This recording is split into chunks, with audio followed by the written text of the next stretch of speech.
Hi guys, हम पढ़ रहे थे फंडामेंटल रूल्स ऑफ डिफरेंशिएशन और उन्हीं रूल्स में से एक रूल्स है कांस्टेंट फैक्टर रूल और कांस्टेंट मल्टीपल रूल।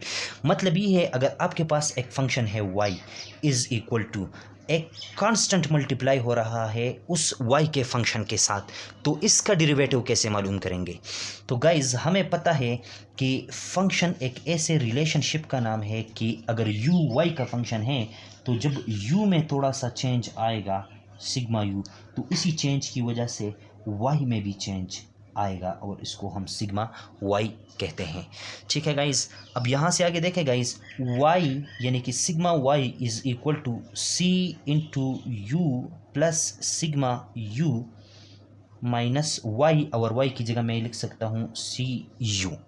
ठीक है गाइस, अब इस सी को मैं अंदर मल्टीप्लाई कर लेता हूँ, तो sigma y is equal to c u plus c sigma u minus c you.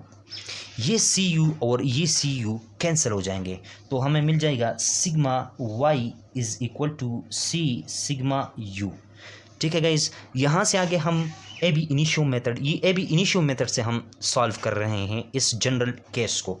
यहाँ से आगे हम इक्वेशन के बोथ साइड को डिवाइड करेंगे सिग्मा एक्स के साथ। ठीक है, लेकिन यहाँ पर मैं आपको एक बात और भी बताऊँ, सिग्मा एक्स वाई फंक्शन है u और u बजाते खुद फंक्शन है x का, तो इसलिए हम x के लिहाज से इसको देख रहे हैं, ये बात आपने याद रखनी है।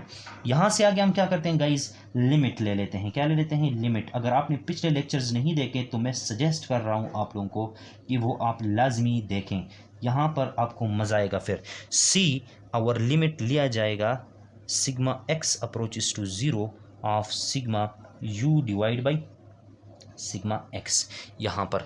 अब गाइज, आपको पता है कि ये हमें पार्शियल डेरिवेटिव है, तो ये हमें क्या देता है, partial y by partial x है, तो ये हमें देता है dy बाई डी एक्स देता है इज़ इक्वल टू c। अपनी जगह पर जिस तरह dy बाई डी एक्स दे रहे हैं, यहाँ पर देगा लिमिट अप्रोच कर रहा है 0 को, तो ये देगा du बाई डी एक्स। यही फार्मूला है गाइज, इसको हमने अपटेंड करना था कि जब कोई कांस्टेंट मल्टीप्लाई हो रहा हो किसी फंक्शन के साथ तो उसका डेरिवेटिव कैसे इस पर एक एग्जांपल कर लेते हैं गाइस और फिर देखते हैं कि क्या हो रहा है।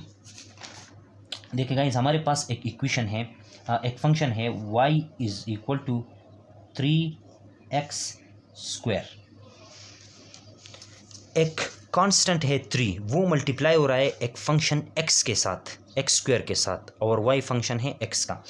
तो यहाँ पर मैं इसका डेरिवेटिव इस फार्मूले के तहत कैसे मालूम करूँगा, ये y तो है, तो y को मैं अगर डिफरेंशिएट करूँ with respect to x on both side, तो आपके पास आ जाएगा d by d of x of 3x square, ये आ जाएगा। यहाँ से आगे देखें guys, dy by d x is equal to constant multiple rule क्या कहता है कि उस फंक्शन का आपने डेरिवेटिव लेना है विद रिस्पेक्ट टू x, लेकिन कांस्टेंट को पहले लेकर आना है। तो कांस्टेंट को मैं पहले लेकर आया और d by d of x into x square का डेरिवेटिव ले लिया। अगर आपने डेरिवेटिव ऑफ पावर रूल देखा है, पावर रूल अगर आपने देखा है तो आपको पता होगा कि 3 अपनी जगह पर आ गया। इस x रेज़ टू पावर 2 का डेरिवेटिव हम इस तरह लेते हैं, पावर पहले आ जाएगा और फिर पावर से 1 कम हो जाएगा, तो इसका डेरिवेटिव आ जाएगा 6x। किस चीज़ का? जब y बराबर होता है 3x स्क्वायर का, तो y प्राइम हमारे पास आ जाता है 6x। उम्मीद है आपको लेक्चर पसंद आया होगा। मिलते हैं नेक्स्ट वीडियो में।